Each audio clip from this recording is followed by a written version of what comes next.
Okay, in my last video, I said that currently I think that I'm ENFP, and I still think that, but I explained the irrational functions pretty good, but I did not explain the rational functions that well. So to get into well, first I'm going to say what each of the four types are. So sensing, intuition, feeling, and thinking. And so sensing is awareness. So you're either internal awareness or external awareness. Intuition is discovery. So like an idea, all of a sudden you have an idea and it pops into your head, or it just emerges. Instead of pops, it emerges. And so feelings have to do with values, and thinking has to do with manipulation. Thoughts usually have to be with, okay, this is here, that's there, and causality, and the truck goes down the hill because there's gravity and stuff like that. And okay, that's introversion. Introversion is, to my best knowledge, a recurrent neural network. So it folds onto itself. So it folds back and forth and all that. And so extroversion is a feed-forward neural network. Like, for example, extrovert sensing. It completely takes in all the information from the external world and just goes into there and goes up and into actions and stuff like that. So like skateboarding, you have to see everything and then skateboard down the ramp and try to keep it. So if you don't see stuff and you don't have awareness of your body, you'll be unable to skateboard, because it's just like from A to B, it's feed forward. But with a recurrent neural network, it folds in like that, like circle, and then it goes out. So it's contemplative, like Carl Jung called it.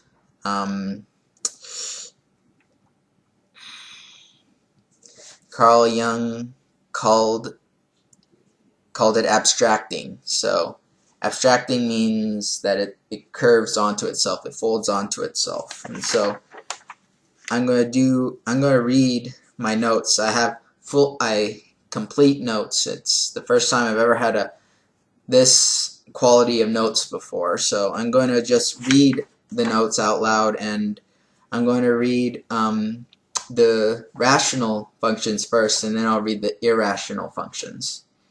So to start off with, I'm introverted feeling. It is the duty by virtue of moral character, where taken upon oneself the right to determine right and wrong, evidenced of the qualities of right and wrong to the individual.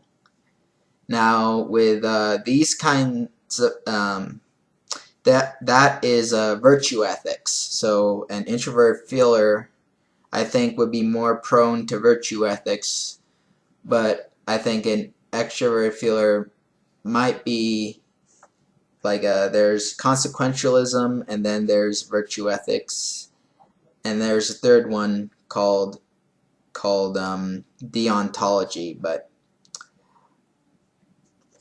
I'm just going with the introvert feeling as a virtue ethics for right now.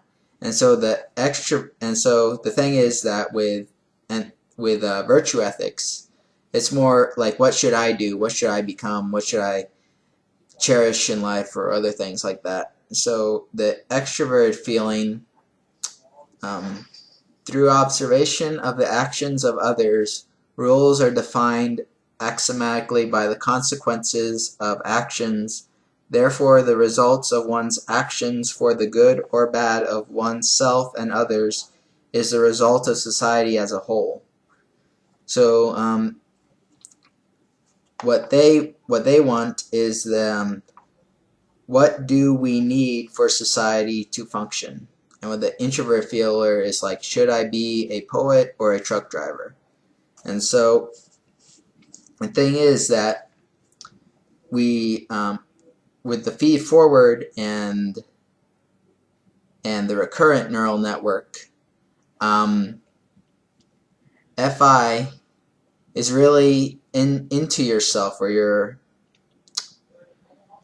you really don't know what you want until you find it. And so like something gets you, and the thing is that you think about it, and so you're generating inside yourself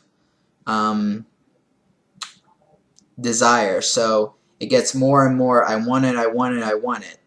And with extroverted feeling, it's more, well, I think that that's both. So both introvert and extrovert feeling desire, but I think that with introvert feeling, you don't need the external world. You can just think in your mind, okay, happy thoughts, you know. And with extrovert feeling, you just look out there and see stuff.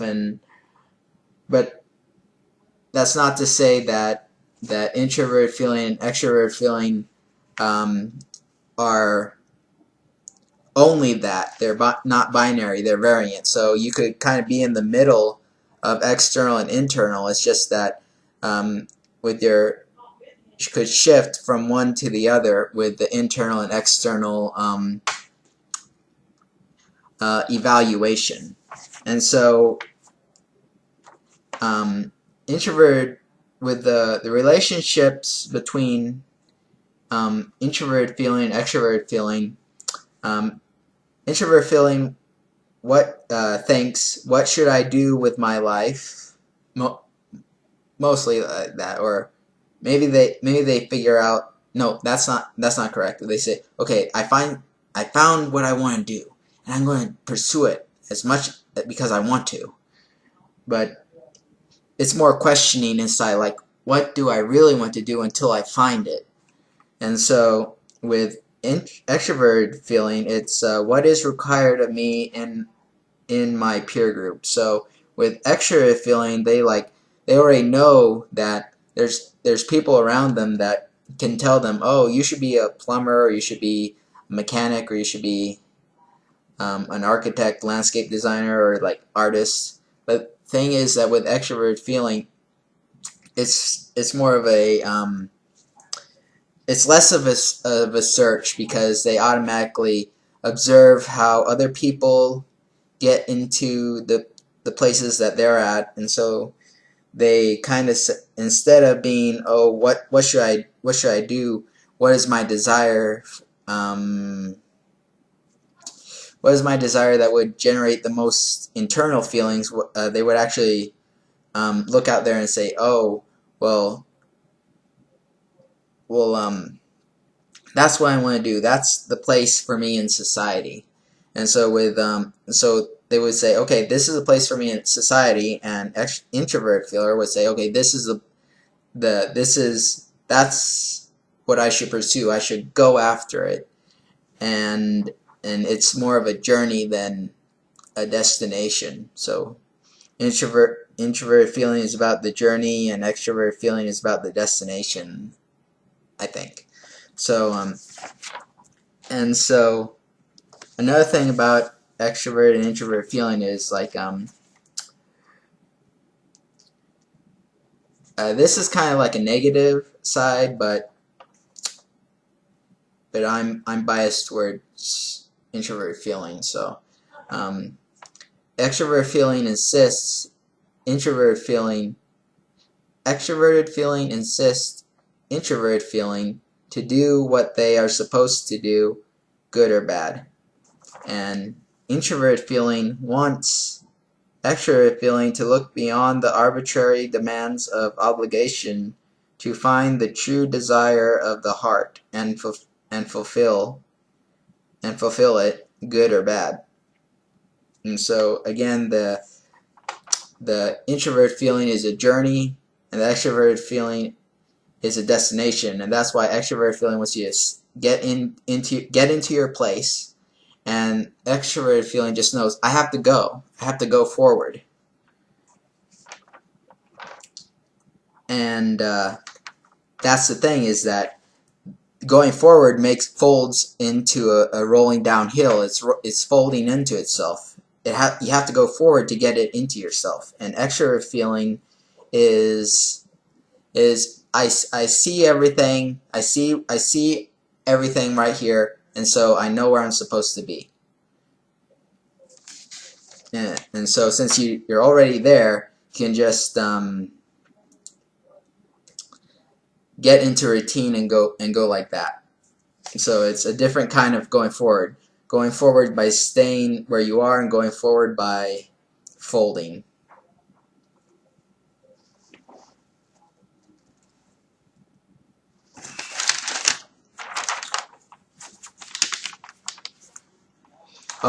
So now for the thinking part.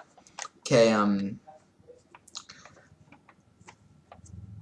thinking. Okay, introvert thinking internally constructs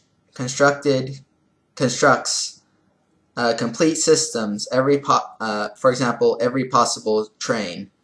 Extroverted thinking externally constructs working systems. So a train for a specific task.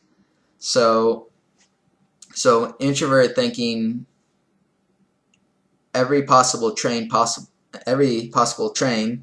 extroverted thinking, a train for a specific task. And so extroverted thinking, like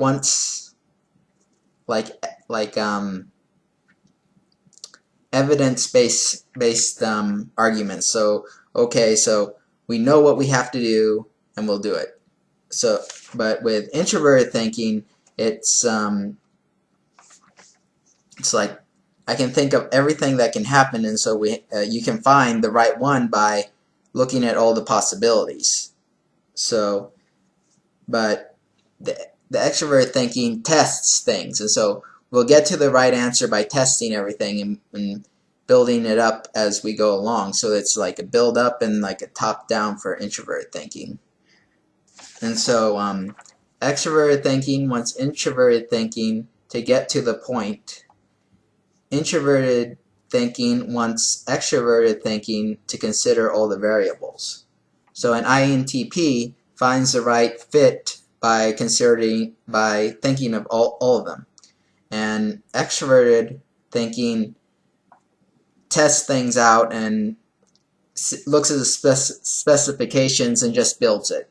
So extroverted thinking thinks that introverted thinking wastes too much time, whereas introverted thinking just wants to know everything, and so because they know everything, they know how to find the right fit.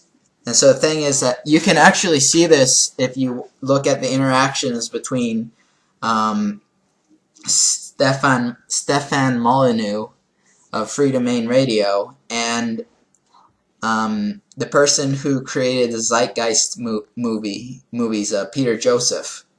And so the thing is that Peter Joseph has a long list of things that he's trying to fit in there, and Stephen Molyneux just wants him to get to the point. He's an extrovert thinker, and Peter Joseph is an introvert thinker. So that means that, like, and this is what pisses me off. This pissed me off really a lot, and that's Stephen Molyneux. When he was making his arguments, he just gave off an emotional quality that is hard. Like if someone like that was talking to me, I would feel demeaned. So to me, I just get the feeling that he thinks that he's right, and he has to tell, and because he knows all this stuff about well, I have extrovert thinking too, but well, the thing is that Peter Joseph was giving definitions, and Stefan Molyneux was questioning those definitions. And so the thing is that Stephen Molyneux thought that the definitions was an evidence-based argument and not definitions. So you can't, let's just say like democracy. Okay, so Stephen Molyneux says, okay, so how does a democracy function? And Pierre Joseph goes, oh, well, there's many ways to construct a democracy. And so Stephen Molyneux wants a specific example of a democracy, whereas it functions. And so Pierre Joseph goes, oh, well, we have to define all the layers of the structure of democracy, all the possible democracies, and what are the key points for forming our definitions. And so once we do that, like I have, then we can use that definition and go with it to explicate where we should go. So like I said, do all the possibilities and find the key points, the axioms. And so once you find the axioms, you can go from there, go downward. And he was like, and he's going up, and Stefan Molyneux is going upward and saying, okay, well, give me an example.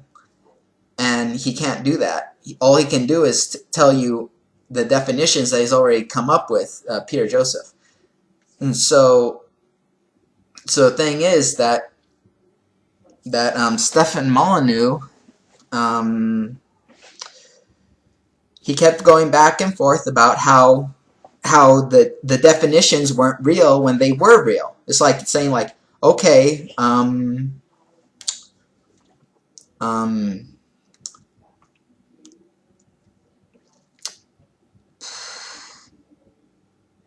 provoke. Okay, let's just say provoke. Provoke's not a real word. You made it up. Provoking, you know. So you must be wrong because you made up that word. So like for example, Pierre Joseph came up had a word that he did not create himself. It was a real word. It was called structural based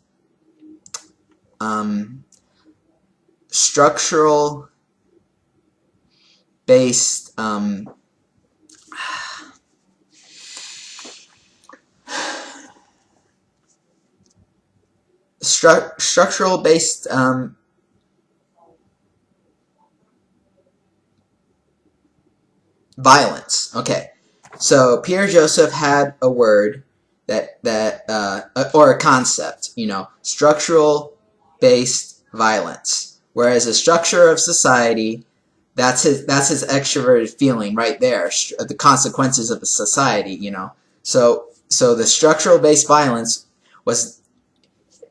it has a whole bunch of stuff that you can read. And so Stefan Molyneux took that one concept, structural based violence. He said that Stefan Molyneux made it up, and then they were arguing all over the place about that. And so because if you can't test structural based violence, therefore the word is made up, and therefore Peter Joseph is bullshit. And that's Stefan Molyneux's entire argument. If that were the case, we can't test Pythagorean geometry, so it's bullshit. That's it in summary. Because structural violence is not made up. It's just it's like shapes. You don't test them. They're static. Shapes are static. Structural based violence is a static construct that is, you can see it, but it's not testable because it's static. And that's INTP Peter Joseph against Stefan Molyneux ENTJ. I'm sorry about this tangent, but I'll go on now to the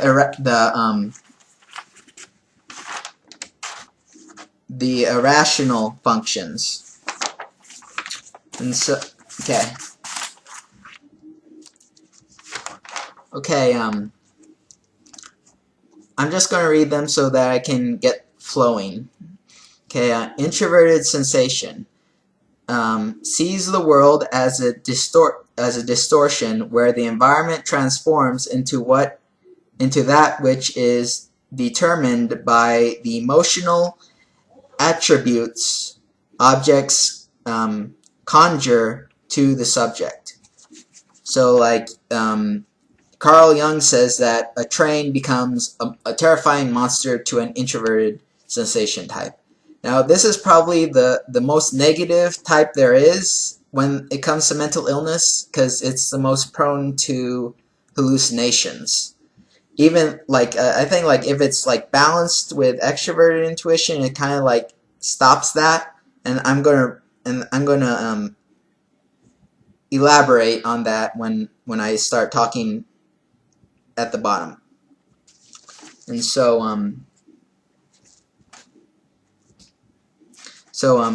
extroverted intuition, the world is full of connections that combine to form new ideas, like movies or memes of unique qualities or combinations. So there's this one meme that I really like. Someone came up with it, and it's in a picture, and it says, what if we can breathe in space, but the government doesn't want us to escape? And it has the guy's face like that. And so that's funny to me. How you can't how do you escape to space even if you could breathe in it? You don't have money for a $1 million rocket. You would have to fly up there. There's no air in space. And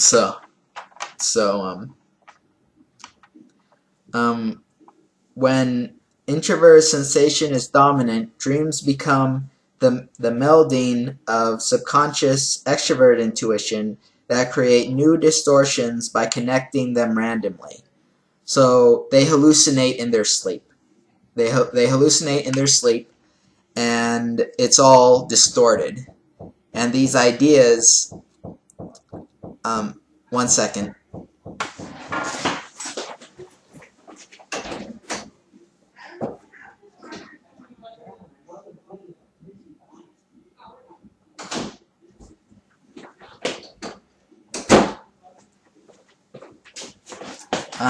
Sorry about that. My aunt was knocking on my wall. I guess she wanted.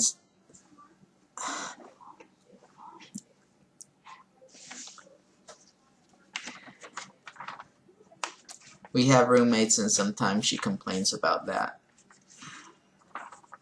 So yeah, so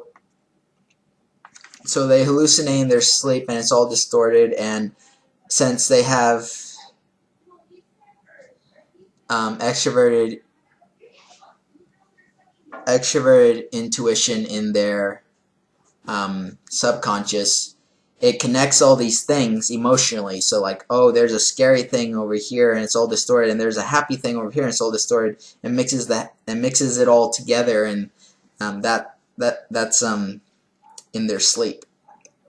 And so when extroverted intuition is dominant, dreams become an interplay of emotional qualities such that new creations in those dreams become bound to them, just as real memories have an ambiance attached thereof. These internal creations are movies, short or long, that vary as much as real movies. Dreams are filled with filled with the toys, scary or fun, of a creative subconscious mind. So this is what I have. That's what I have. There are things in my dreams that they're like you know the Lego movie. The Lego movie is sort of like what I dream about, except it's not just that. It's every kind of thing that every kind of movie I've ever seen. It's just going in there, and so my introverted sensation um, is creating emotions to all these things. Like you watch a movie and you cry. You watch The Matrix and it feels, mystical and, like where Neo, the soul of the machine, which was a spirit, was yellow and it went through Neo and also like when at the ending of the movie he had that Christ-like moment and his entire brain crystallized into the Planck scale. His mind, usually, like if we have atoms, the Planck scale is an atom is 10 to the 30th or 10 to the 20. There's 10 to the 27 atoms in the human body. Planck's scale is 10 to the 43rd negative. So like you have a meter, and then a millimeter is 1,000, and then you have a micrometer, which is 1,000,000. It goes all the way down to 10 to the 43rd Plancks are in a meter. And that's where Neo's brain crystallized. It got more dense and dense and dense until it went out. And his consciousness is now distributed through the entire matrix. Not the machine. Not the machine city, but the entire matrix. Neo is now a distributed entity from taking the energy at Planck's scale and distributing it. And that's what happens in my dreams. I have thoughts like that in my dreams, and it's like four-dimensional. It rotates. There's a four-dimensional object of ideas, and it rotates into the third dimension, and I see them in my dreams.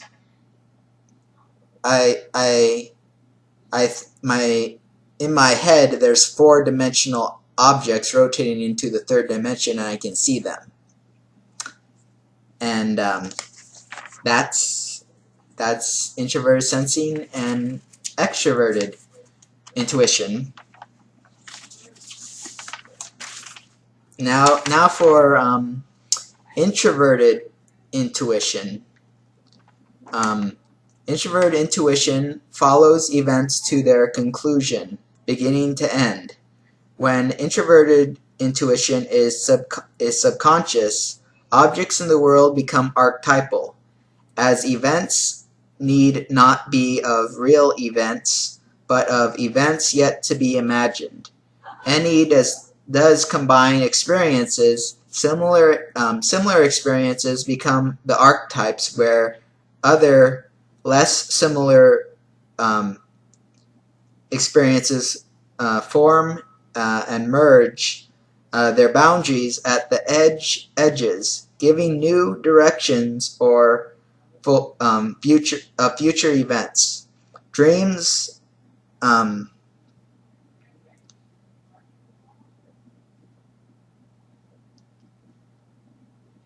oh yeah, so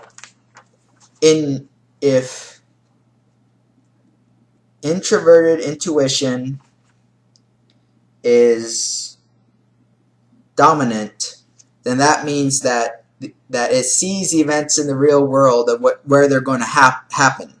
But if introverted intuition is subconscious, then that means that it's going to have dreams where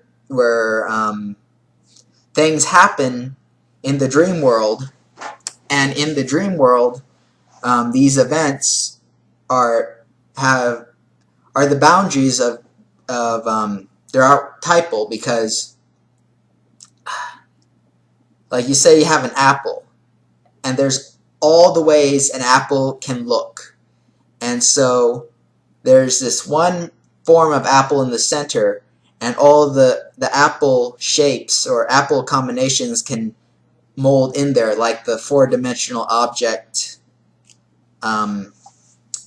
thing. And so it's just that their four-dimensional objects are like liquids. So a four-dimensional liquid that comes into their minds when it's subconscious.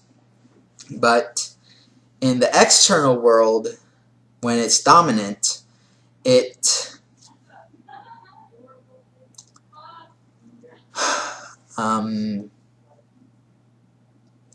it sees that Dr. Pepper, and it says, okay, that Dr. Pepper, the can is going to be go to the landfill, and this is or like a person. Let's take a person. Okay, eventually that person is going to meet Tim in 5 years at the Denny's in San Francisco, and they didn't plan it. It's just going to happen, and that's that's sort of like a psychic ability, but they just know what's going to happen because they have a four-dimensional liquid in their head. So, okay, now extroverted sensation creates crystal clear representations of reality. When extroverted sensation is unconscious, people dream of real world events. Conscious extroverted sensation lets you draw photorealistic images from the archetypes. Conscious extroverted sensation lets you draw photorealistic images. Drawing can also come from unconscious introverted intuition. So an extrovert sensation type looks out there and they see like the apple again, and they say, oh, they can see all the detail, and they draw the apple perfectly. And the thing is that the introverted intuition is unconscious, so they draw something like, if you ever see pictures of DMT or like there's a tree, and it's completely vibrant. It has all those colors. It's complex. It's almost three-dimensional, even though it's two-dimensional. And that's what they draw from their subconscious introverted intuition. Okay, well, that's hopefully that is the most complete video, complete understanding of Jungian typology that I've come up with so far. It's been a really, really long time and a lot of effort to find all this information inside my head. And so, conclusively, I am ENFP, and I hope that you have gotten a lot out of this video.